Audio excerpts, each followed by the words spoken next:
Hello everybody, welcome back to FM24, the European Journeyman Save, and all I can say is the previous manager at Malmo was a fraud. We are rocking it. Let's go and have a look. Yes, hello everybody, welcome back to the Save and fellow managers. It's the final game of the season. We're going to be taking on IFK Norrkoping, and we find ourselves 6th. 4 points off the European places.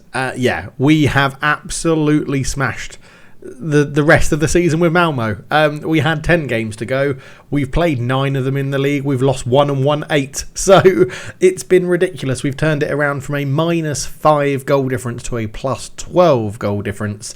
And all they needed was an attacking manager that could give them a bit of fire and a bit of verve and some free transfers to join. So before we go and look at the results, let's go and look at the transfers. So along with the 2 previous transfers we bought in the last episode, we've also bought in Costa Rican, I was about to say Chilean, but Costa Rican Jimmy Vargas, who is a 20-year-old Costa Rican with 28 caps. Now, he cost us 475,000 English pounds, but he comes in looking very good, doesn't he? Very physical, good mentals, decent technicals as well, and he's got the good ones where you need them. Heading, marking, passing, tackling, and technique for centre-back is very good for a bit of a ball player as we play him, but everything else is looking good as well. Composure, decisions, aggression, anticipation, positioning, teamwork, work rate, jumping reach, pace, strength, agility, and acceleration, and a good bit of balance as well, and he's 2-footed, so yes, he has joined £7,000 a week for 475k.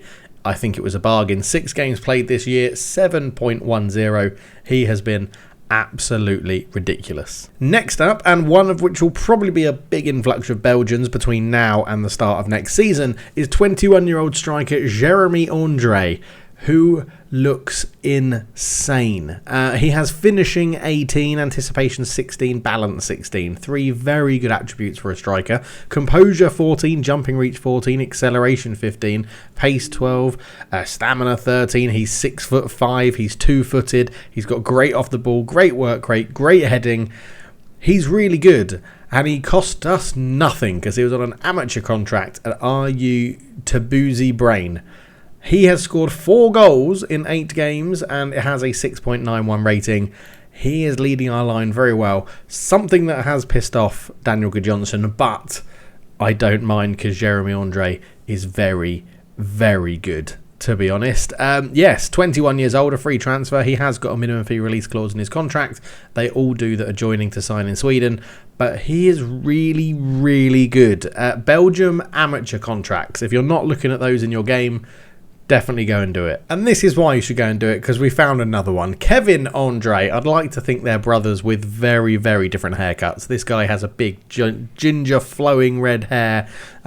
Looks more Scottish than Belgian, to be honest. But anyway, tackling 18, marking 14, heading 12, passing 12, technique 11. Good attributes are the things I want as a centre-back. Very good mental attributes as well, with concentration, determination, decisions, anticipation, and aggression all looking pretty good. Positioning 15 as well. But at 6'1", he brings with him strength 16, stamina 16, jumping reach 16, agility 12, and acceleration 13. A free transfer from RES Acronois Lessines. I think I've got that right. 1 goal, 1 assist in 8 appearances, 7.15. He has been absolutely bossing it. And that is all the ins, which have made us very, very good. We also did have some outs, though. So in amongst all the loanees that we've issued out and shepherded out of the club, we've got rid of Viggo Carlson. He was pissed off about first team football. He only had a little bit of time left on his contract, so for £20,000, he has moved on. Probably could have done a good job for us. Only 24, could have done a decent job. We've let him go. £20,000. They've probably got a good deal.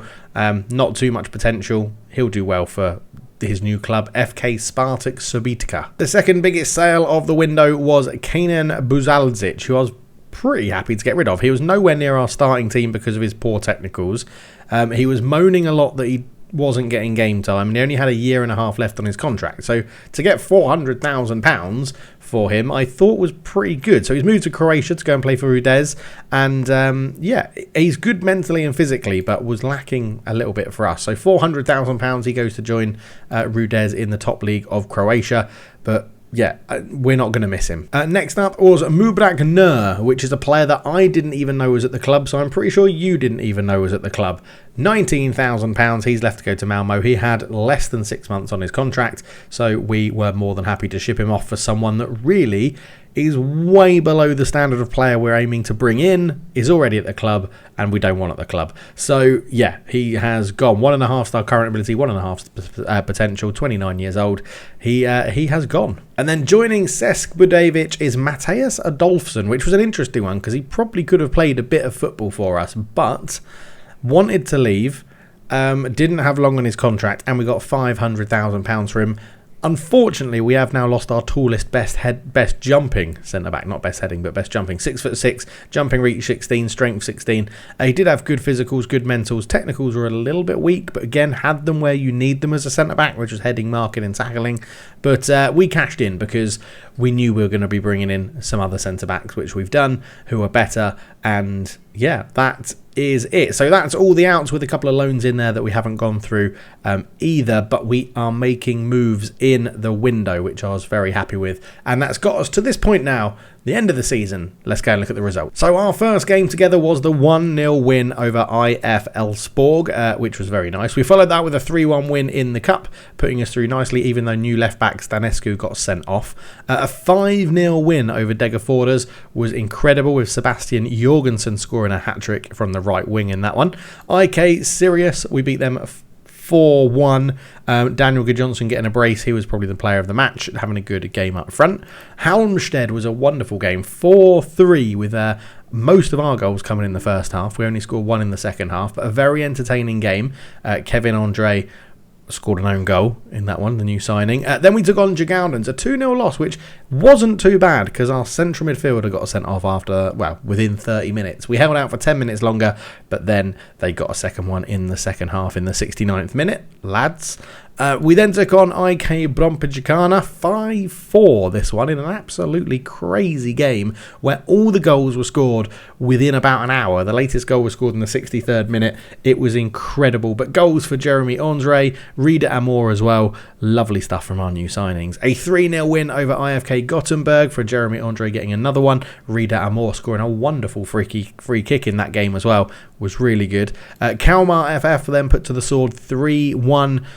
Nicholas Madsen got them a consolation goal, but goals from Borstram, Jorgensen and Rosgren in the 90th minute gave us a 3-1 win. And we've just beaten Värnamo, IFK Värnamo, 4-1 away from home. 2 goals from Jeremy Andre, Lasberg Jonsson getting a goal, and Sebastian Jorgensen as well, which leaves us in the final game of the season to take on IFK Norrkoping, where we can't get European football. We were incredibly close to getting European football, but if we win this game, we'll be on 45 points, and even if Elfsborg lose, they're on 46. So we could leapfrog AIK, but given the upturn in form that we've had since we took them over, I think they're going to be pretty happy with how the season is ending the board here. Now, we do have some suspensions. Kasper Narsson, our young centre-back, is suspended. We actually turned down a big money move from Bayer Leverkusen for him, so I think we'll be looking to renew his contract and potentially get rid of that minimum fee release clause, although it does expire in 2 years. Yeah, we need to get rid of that. A couple of other people have got some interest. Facundo Rodriguez is moaning because he's now not first-team football, so we're probably going to sell him, and I don't even care if he goes to Jagoudens in the same league. Alexander Olsen is also wanted by AIK. I think we're going to keep him because one of the rules in the Alvasaken, I think I'm saying that right, is that you have to have 9 players trained in Sweden in your match day squad. The match squad must have at least 9 players trained by a club in Sweden. And if we look at it here, we have Joakim Persson, the first choice goalkeeper, and we have Nioth Lundegren, the second choice goalkeeper, who are both trained in Sweden. We have Olsen, who we're probably going to keep. We have Rosgren, who I don't plan on selling. He's been very good. We have Luke Hill, who's going to be a very good option for us on the wings. We do have Daniel Gudjonsson, who we might be losing. We have Zanden, Borstram, Carlson, who we have kept. It was the other Carlson that we sold, and Perez as well, who's wanted by Jagoudens. So if we move some of these homegrown Swedish players on, we are going to have to go out there and either buy in Swedish homegrown players or call people up from our academy, which isn't a bad thing because we have some very high-rately potential players in here.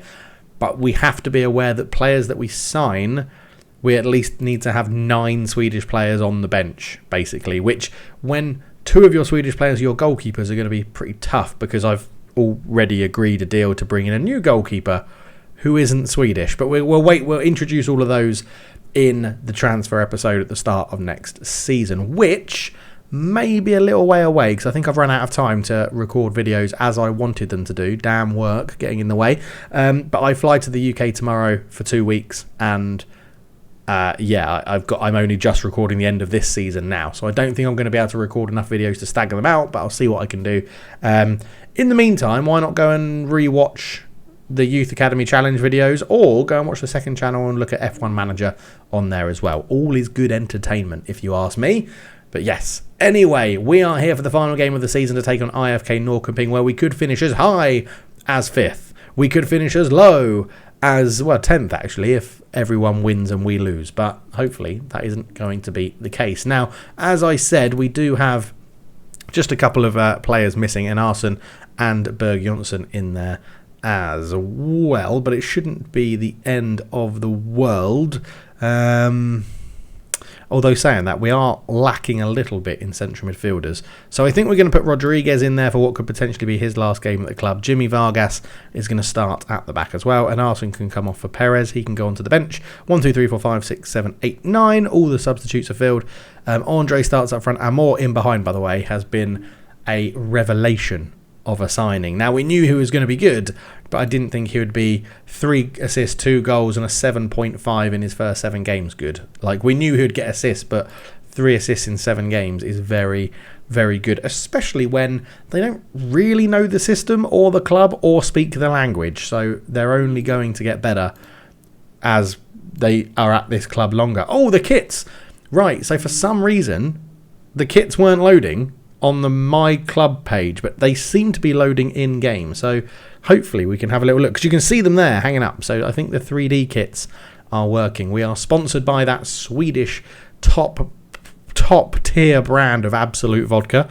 And I do actually quite like the kits that I've knocked up. Carry your last performance into this one. Final game of the season. We do have a very bright blue home kit to match what Malmo play in real life. I actually went on their website, saw their colours for their home, away and third kit, and tried to not mirror the designs, but mirror the colours. And there is our new kit. It's looking glorious in here, which hopefully means I can show you the first, second and third kits as we get into the game, because for some reason, it wasn't working on the club home page. But we'll see how this is going.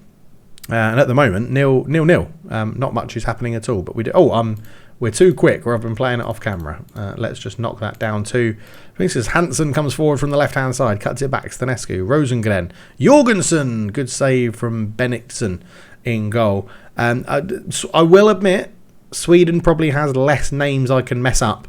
I'm sure I'm not saying them exactly right, but I do think there is the chance that I'm pronouncing them better than anything I did in Romania, Slovenia, or Hungary. To that fact, I think I would have butchered quite a lot of them. But yeah, we'll see how we get on. But 3 shots to us, 1 to Norrkoping, 2 on target for us, nothing for them at the moment. They are up in third, so you can see how well we have improved this season in terms of picking up a team. We said fallen giant. We looked at the squad and said the squad was far too good to be where it was in the table. And I think the way we've got the squad playing has proved that, or proven that is probably the correct way to say it. But I do think there's still, we can bring in a couple of really good players. We're still looking at the younger echelon of players, like cheaper, younger players with something to prove, because I just completely got that team talk wrong. Because they are easier to sign at the lower leagues. But it's still the same rules, right? If we win the league in Sweden next season, we get to open up more divisions above, and it gives us more options. And I still think we're sticking with that. Once we win a league and then we leave that league, we can close the league down from being playable. It will become view only, because we don't really need to keep it maintained in the background. And I think we're having quite a good journeyman here, aren't we? I think we're moving around quite a lot, and we're keeping it different and entertaining in everyone, although we are playing the same system most of the time. But we might mix it up next year. You never know. Right, Olsen off for Carlson. He's not having a great game. We've got a few people tired in here. No one's playing brilliantly. Riedemore off. We'll bring on Lukil in there for now. So we've taken off 2 of the new signings in Andre and Amor, bringing on Gudjonsson and Lukil. You can argue it's their their time to prove to the manager that they are needed in this squad, as Davidson goes up to Norberg, into Davidson again. Cisse is back there into the area. Norberg's there, shoots. Oh, I think it was deflected. It's not. It's been given to Norberg. Maybe it did come off Andre in the middle. Look at that ginger hair. It's like sticks out like a sore thumb.